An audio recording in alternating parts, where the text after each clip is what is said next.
Alright, I'm gonna make you guys a quick guide on how to get into Helldivers 2 because every fucking video I find online on YouTube has way too much bullshit. Let's hop right on into it. This is your ship. This is where you'll load into when you first start the game. But the most important thing to do, which you should do often, is play the tutorial. When you hit start, you can go down to the menu and replay the tutorial. So obviously we have some of the basics. We're gonna use left thumbstick to move around, right thumbstick to look around, B or circle. I don't know, the PlayStation helps you crouch. If you hold it, you'll go prone. Going prone and going crouch is super important in this game to avoid enemy fire and also to help you with your accuracy. It's a big deal. Unlike a lot of games, if you're moving and trying to shoot, it drastically changes the accuracy on your gun. If you press in left thumbstick, you can sprint. If you double press the circle button, you will dive. This is a huge important move, especially when you're trying to shoot and backpedal. You can dive away from your enemies and you can still shoot while you're on the floor, completely rotating your body. This is very basic stuff, but it's super important to moving around the game. You also have your map. Notice that in the map here, when you pull it up using the big button on the PlayStation, you can then move around with the D-pad or with your thumb sliding across the big button to look at different places on the map. You use X to put down pinpoints to things you want to go to. It's going to be difficult at first, but you can actually sometimes tell by the geography of the map things that you're looking for. But mainly the things you're going to be doing is going to the orange objectives, which are your main objectives. Light blue objectives are optional. You don't have to do it. To beat a mission, you have to do mainly the orange objectives, which are usually 2 or 3 different things that are on the map. In this scenario, I have to go ahead and make my way over to the Helldiver Cape here. Once I close the map, I can look around. A big problem a lot of people make is they have the map open while they're trying to do something, and then they're going to call out their stratagems or throw a grenade or something like that. You have to close the map first before you have full control over your game again. One thing the game doesn't tell you is your stamina bar. It's at the bottom. It's a big white bar, and as you run and sprint, your character will use stamina. Based on the kind of armor you're wearing, you'll use stamina further or faster than the other people. Also, if you dive and do other actions, that'll also cut into your stamina. If you stop sprinting and just kind of walk, you'll regain your stamina. If you get to the point where you have no stamina, that could be a big problem, because once you have no stamina, you can't sprint anymore until you relax. So if you have a big enemy on you and you're getting low on your stamina, it's time to start looking for cover or doing something to break that line of sight, because once you get all the way down to no stamina, you're going to move slower and most enemies will catch up with you and kill you in 1 or 2 hits. The environment is extremely dangerous in Helldivers. You got to watch out where you're stepping. There are holes that will kill you. You can drown inside large bodies of water. Shallow water is okay in most situations, but you have to be careful that you know what is shallow water. If you hold X while you're sprinting, you can climb over a lot of low-hanging objects, but you can't jump, and you can't jump over like every object. So certain mountains and terrains that might seem like you can climb it, you'll realize you can't. But basically this height right here of these boxes is usually the maximum that you can climb. It'll take some experimenting. Some maps may be more easier to climb than others, but be careful not getting caught up on an object that you think you can climb, and then you get some bugs on your back ripping you apart. Turrets are a big part of the game. It's one of the main things characters can use or decide to bring along, and they will shoot you. The friendly fire is huge in this game. You can kill each other for pretty much just about anything. And the idea is that you're basically a clone, and then you'll respawn as one of the other clones of who you are. So it's kind of, again, baked into the humor of the game. When you're near turrets, even your friends' turrets, they will aim and shoot at any enemy that they see. So if you happen to be near it, you got to keep an eye on where that barrel is pointing, and you're going to want to make sure that you are low. If you're prone, typically, not guaranteed, the turret won't hit you. Some turrets, based on the terrain that you're on, might angle down and pick you off if an enemy's near you. So again, be careful. If you're near the turret, you do not want to be in front of that barrel.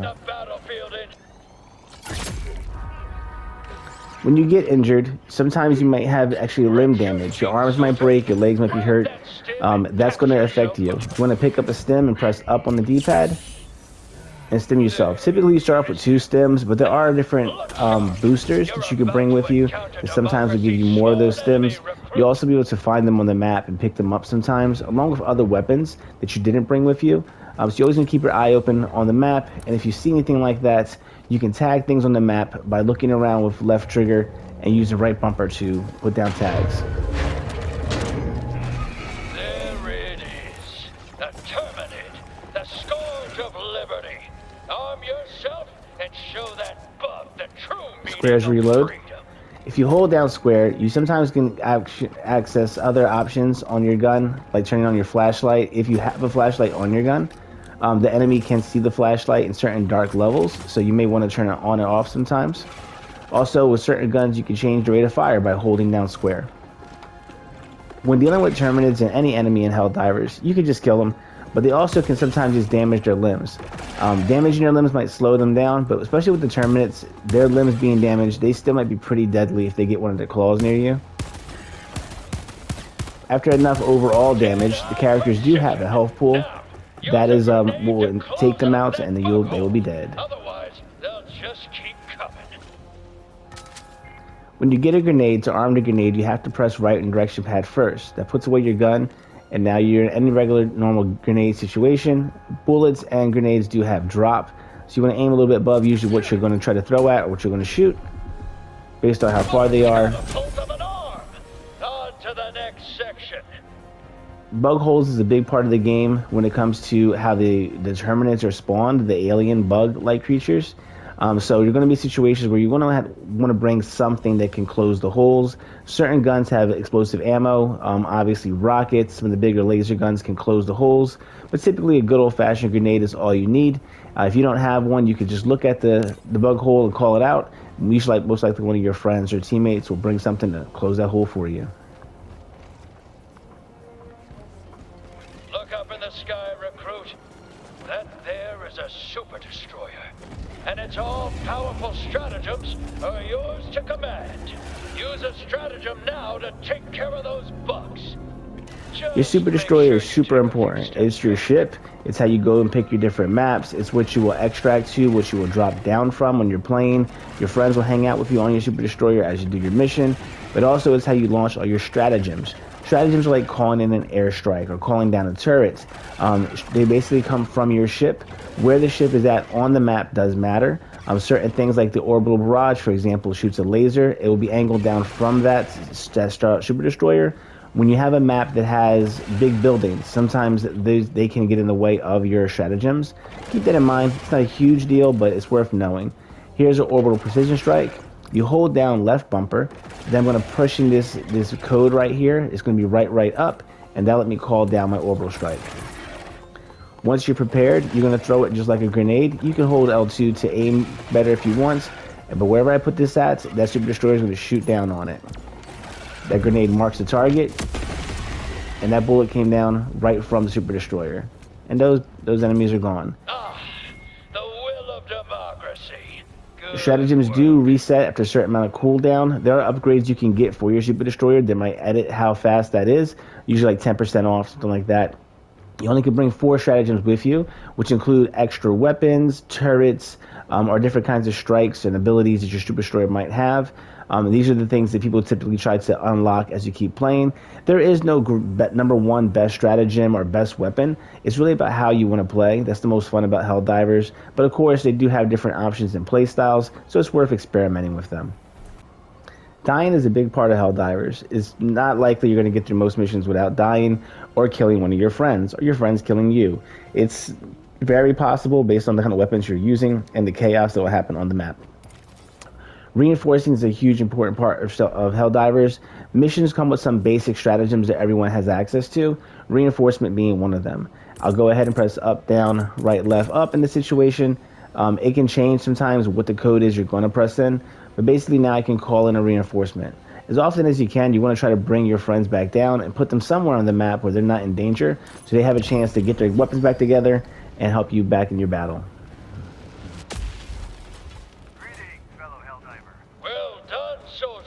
Notice at the bottom left, we have our grenades, we have our main weapon, we have our secondary weapon. You can switch weapons with triangle. If you get an extra weapon, like a backpack weapon, you hold down triangle to go always to that one. Otherwise, tapping just goes through your secondary and your primary. Again, if you hold down square, we can switch from our different firing modes in this gun. We also can change our zoom levels in this gun. The Liberator is a very well-rounded weapon. It's the first weapon you get. So as many guns you can buy. If you don't know what else to pick, just pick the Liberator. And the basic Peacemaker is fine. You can get through most missions like that. Basic grenade. There's nothing in the game that you need another gun to do. You could just play with these.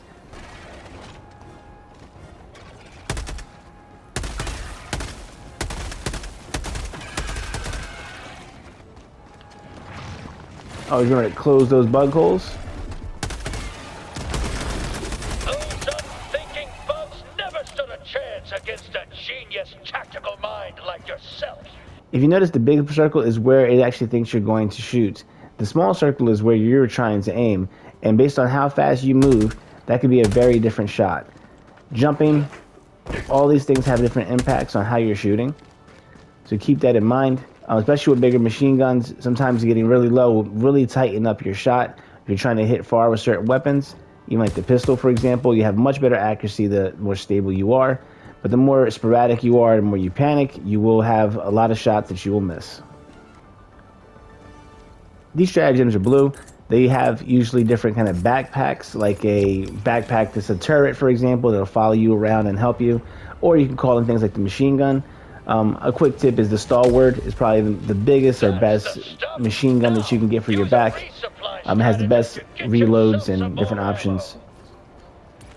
Resupply is another stratagem everyone gets access to. It comes down with 4 different resupply packs. Typically, you want to share them with your teammates and just take one. In certain situations, it's okay to take 2. I really usually will look around to see if my teammates need ammo. You can see all your teammates' ammo and their status on the lower left-hand menu. Typically, you see here, I only have 1 out of 4 possible stim packs. Every ammo pack comes with 2, plus 2 main clips of your weapon and 2 grenades. If I take 2 boxes, I'll actually get all the way up to 4 stims. But again, make sure that your teammates don't need this. Since you all share the resupply ammo drop, it only works about every 2 minutes or so. And there is other ammo you can find on the actual level. So I would say 1 box typically and look for my other ammo if I need it. Or if you want to, you can just die and you'll come back with more ammo. But be careful. Typically, every player has 5 lives that they bring with them onto the mission. We do share it as a pool. So 4 players means there are 20 lives. 1 person could die 19 times, and the mission will still keep going. But if not, you want to try your best to not go over the 5 lives if you can. Terminals are a big part of Helldivers. Most objectives will have some kind of terminal you have to activate. Notice there's 1 of 3 steps in this terminal. The first one is going to be trying to put in this code. Keep in mind, normally we'll be doing this under fire or fighting with other bad guys. So this can be pretty stressful. It's kind of fun trying to put in that code and not make a mistake. On phase 2, we're simply just buying time for the meter to fill up here. And now phase 3 is telling me I need to go pick up the flag. So just pay attention to what the terminals want you to do. That's going to get you through your objective. When carrying some items that are objectives, you only can use your secondary. So keep that in mind sometimes when you're playing more advanced missions. You might want to pick a different kind of secondary if you're going to be the kind of person carrying the object, or just let someone else carry it.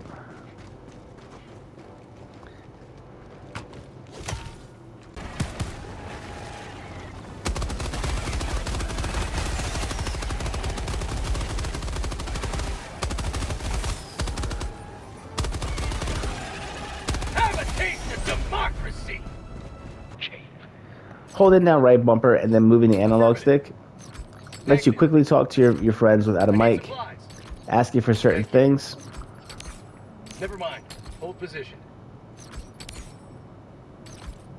Simply right bumper or right bumper and then looking up will mark things on your map. Your marks on your map will show up here. I want to point out things like the resupply, or when you die, your different ammo and your guns will appear on the map. Holding down D-pad, you can drop things like samples, which is an important currency you pick up on the map that you'll use to upgrade your ship. Sometimes it's a good idea to go to the evac point and drop off the samples that you found, especially if you found some very rare samples. The way you don't die and lose them somewhere on the map in a mountain or something like that somewhere. But holding down the D-pad brings up the options to drop your backpack, drop support weapons, drop samples, and things of that nature. In this example here, I'll drop that machine gun off the floor if someone else wants to pick it up or if I don't need it anymore. But also notice that on the map, your machine gun is now there. L1, R1 helps you zoom in on the map. So if you die and you're wondering where's all your stuff, just open your map and try to navigate back over to your weapons, and you're back in the action again. And 7, you're finally ready for the realest DLC. Justice. They're in your hands now.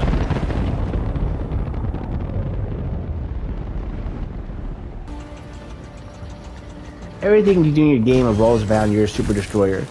You'll notice that when you come back from missions, you're going to basically board your Super Destroyer, make changes to your character, and then dive back down from your super destroyer onto a planet. This is the game loop. Once you evac from a planet, you'll come back to your super destroyer, and you keep doing that again and again. This is my super destroyer. If everyone's playing in my squad, they'll come join my ship. But if I'm playing on their ship, I'll go over there. Right thumbstick, R3, is how you access the social menu here, where you can find your friends. You have to create a friend code and attach yourselves to your friends before you can join each other in Helldivers. Also, from this menu, you have the options to go into your options screen here and change other gameplay and visual things. There's things like camera shake that if you don't like those, you can change them. I won't get too much into this right now. There are videos, best settings for Helldivers. We always look up that kind of stuff, but I just want to let you know that it is there. Under the game options here, we have different major orders. Major orders is something that the entire community of Helldivers is trying to do. Pretty much, if you want to, you can try to do these certain planets or work towards these certain goals. If you all do that every few days, you can get a big amount of war bonds medals. War bond medals are basically your currency for unlocking different things inside your battle pass, like objects. There's one main battle pass that comes with the game that everyone has access to with a bunch of items. That's going to be your first Helldiver battle pass. So a bunch of guns and things you can unlock that are already in here that doesn't cost you anything extra. But then there's optional war bonds that you can purchase that come in the game. Just like every other game like this these days, it has different credits that you can buy, that you put towards those war bonds. But unlike other games, you can earn these credits in game on map. After you play a certain kind of missions, you can learn how to hunt for them or work with people to get them. But over time, you will earn yourself some actual war bond credits. Again, all the war bonds are optional, and if you get one, there's no expiration on it. You can play it in any order you want. Once you have access to them, you can unlock the items in pretty much any order. The second page usually has like a requirement of unlocking a few things on the first page, but then after that, you kind of can go to the next page and get certain things and skip certain things you're not interested in. The base weapons of the game are enough. You come with lots of weapons that you can just start off with. You can change weapons here at the armory. You'll be able to pick your primary before you go into the mission. You can unlock customization. They're not game-changing things, like some things that will help you, stabilize your gun or change your sight, which might be a nice thing. But they're all minor things. All of the upgrades in Helldivers are not that powerful, so it might seem tempting to go spend money on like the super mega flamethrower. It's a fun way to play, but it isn't something you need to do to actually enjoy the game, especially if you're just playing with friends. You always get to pick a primary and a secondary and a throwable. Some general tips: the thermite is a really good weapon if you decide to get something off the war bonds. It's a grenade that sticks to large enemies, and you can basically melt through their body and blow them up first. Besides that, regular grenades are fine for pretty much any situation. No secondary is really that great, but the grenade pistol is one that you can purchase from certain war bombs. It just gives you access to, I think, 6 to 8 more grenades, which is great for closing bug holes. But then also there's automaton missions and illuminate missions that don't really require you to do too much of that stuff. So again, not critical, and most likely people you're playing with already have these things, so you don't need to bring them. Your primaries are broken down into things like assault rifle, marksman rifles, submachine guns. They're different weapons that are better for different situations. When you start off first, you'll probably be playing against the bugs. Usually machine guns, your best bet, and a lot of bullets. Marksman rifles and things like this are more of a challenging style. If you want to try to play like this, trying to snipe a bunch of bugs running around can be difficult, but if that's how you like to play, it's more like you're handicapping yourself sometimes with certain guns that you pick. So it's not always about what gun is the most powerful gun. It's also like, how do you like to play and what kind of challenge do you want to give yourself. Armor in Helldivers actually isn't just cosmetic. It comes with some kind of extra bonus or trait. This one, for example, is inflammable, gives you 75% damage resistance to fire. There's different kind of paddings and stuff like that you can get for your armor. You can't swap these out as of right now. It's how it looks is it comes with what you get. There's medium armor that's pretty well-rounded. Light armor, you have less protection, but you can run faster and have more stamina. Heavy armor obviously gives you the most protection. But at the end of the day, if a certain kind of enemy hits you and they're big enough, you're going to die. So pick really what you like and what, passives sound impressive to you, but mainly have fun. Helmets are cosmetic. They don't have passives, and same thing with capes. You can slightly edit how your character looks, their voice, the emotes that you pick. Also, you'll unlock these things called boosters, which you can equip one booster per mission. All 4 of your teammates can equip a booster, so you can have combos with your teammates, but you only can bring one at a time. This is a good place to look at the boosters and see what they do. This is the place where you fix the armory on your ship, but also this is an important place to make different options to your actual Star Destroyer, your ship management here. Here you'll see different stats about your destroyer, and here are some of the stratagems that you can unlock. Some of these are behind war bonds, other ones you'll earn just through the game. Notice in the top right hand corner we have several different kinds of currency. We have the green things, which are common samples, the orange things are rare samples, and the purple one are super samples, something like that, basically. You'll find them on the map, and other players will show you how to get them. When you extract, the only thing that matters is the super samples. If you don't extract, you still win the mission, you still get the medals, you still get the requisition points. You just won't get your super samples if no one's able to get them back to the ship. At the end of the day, it's not that big of a deal, but it's something to keep in mind. There are, I have 40,000 right now. That's requisition. You get a lot of that stuff. That's basically your basic cash. You can use it to buy different upgrades. The silver one is your super credits. That's the one that you buy through the store. You can find them on the map sometimes, but they're more of like hidden, rare gems that you can get. But you can keep playing for free and just unlock those other items. The war bond medals, also you can find them on the map, and you also will unlock them from objectives. I have 70 over 250. Keep that in mind. If I get to 250 war bond medals and I earn more in the game, you will lose them. So at some point, you have to spend them. For requisition, it's 50,000. That's the cap. And for the other ones, I don't believe samples have a cap or how many you can save up. The ship models here are not stratagems. They're different upgrades to your ship that will cosmetically change how the ship works, but there's an upgrade effect. Choose which ones you want. These are pretty expensive, but this is why you're saving up samples, really to upgrade your ship. Notice that some of the things cost a whole lot. You have to have certain kinds of samples to get them. Certain missions have certain kind of samples, and this is something that's a little extra that you can look for. You don't need to know all that to begin, but these are some of the things that people talk about a lot when they're playing the game. Here, if you unlock customizations, you can customize some of the things in your game. Besides major orders, you also have daily personal orders. In this situation, I have to kill 250 voteless using the Stalwart. The Stalwart's a gun, the voteless is a certain enemy type that's on a certain kind of map. If I do that, I'll get 15 extra war bonds on top of any war bonds I earn for the mission. Highly recommend if you want to unlock things from war bonds, try to log in once a day and get your personal orders done. They usually take 1 or 2 missions. If you don't know what the vote lists are, you have to Google it. The vote lists are basically zombies from the Illuminated. I often don't know which character it is they want me to kill. I recommend always looking them up really quick. So now you're ready to do a mission. I'm going to make a separate video on missions and how to handle missions. Hopefully so far this helps you at least get the idea of what you're about to do when you hop into the game. And always, if you don't know what's going on, pay attention to another player, follow their lead, and go have fun.